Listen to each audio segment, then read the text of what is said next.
भारत में 5 राज्यों के चुनाव होने थे, वो आज पूरे हो गए।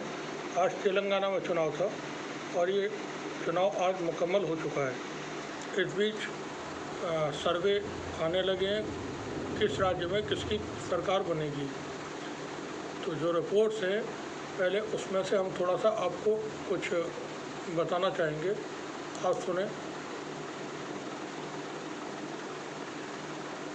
तो वहाँ पे बघेल साहब कहीं दिखाई नहीं पड़े।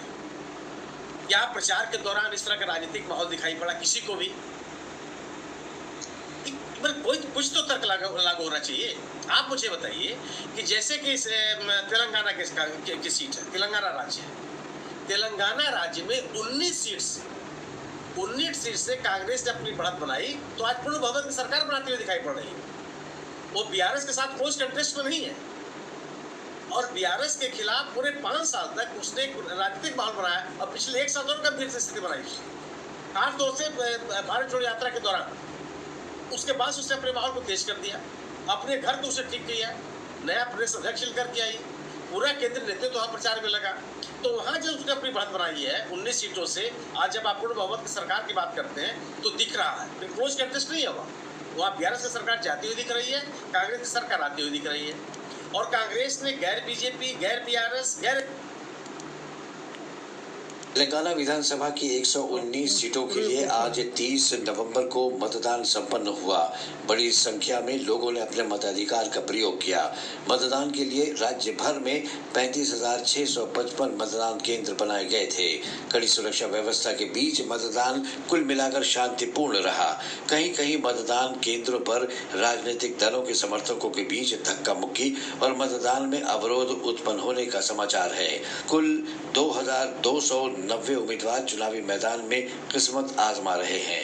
तेलंगाना में सत्तारूढ़ बीआरएस, कांग्रेस और भाजपा के बीच मुख्य रूप से मुकाबला है। भारत राष्ट्र समिति बीआरएस यदि चुनाव जीतती है तो लगातार तीसरी बार सत्ता पर विराजमान होगी। कांग्रेस और भाजपा बीआरएस की हैट्रिक रोकने के प्रयास में जुटी हैं। प्रधानमंत्री नरेंद्र मोदी ने तेलंगाना के लोगों से रिकॉर्ड संख्या में मतदान करने का आह्वान किया था। एआईएमआईएम प्रमुख और सांसद असदुद्दीन ओवैसी ने, जिनकी पार्टी तेलंगाना में सत्ताधारी बीआरएस के निकट मानी जाती है, अपने मताधिकार का प्रयोग किया और पत्रकारों से कहा, रियासत की भाईचारगी को मजबूत बनाने के लिए, इसको खूबसूरत रखने के लिए, जमहूरियत को मजबूत करने के लिए, संविधान में और एतमाद और भरोसा पैदा करने के लिए मेरी तमाम आवाम से अपील है कि जरा निकलिए घर से, अपनी आवाज को, अपनी पसंद को, नापसंद का इजहार करने का दिन है।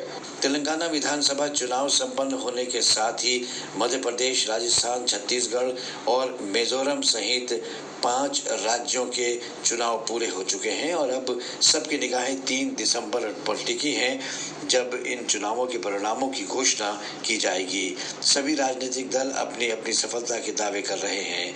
तेलंगाना में कांग्रेस अध्यक्ष रेवंत रेड्डी ने दावा किया है कि कांग्रेस 2/3 बहुमत के साथ सरकार बनाएगी और हम कर्नाटक के चुनावी परिणाम तेलंगाना में दोहराएंगे। बीआरएस का भी दावा है कि अगली सरकार भी उसी की होगी। भाजपा ने भी तेलंगाना में कमल खिलने का दावा किया है।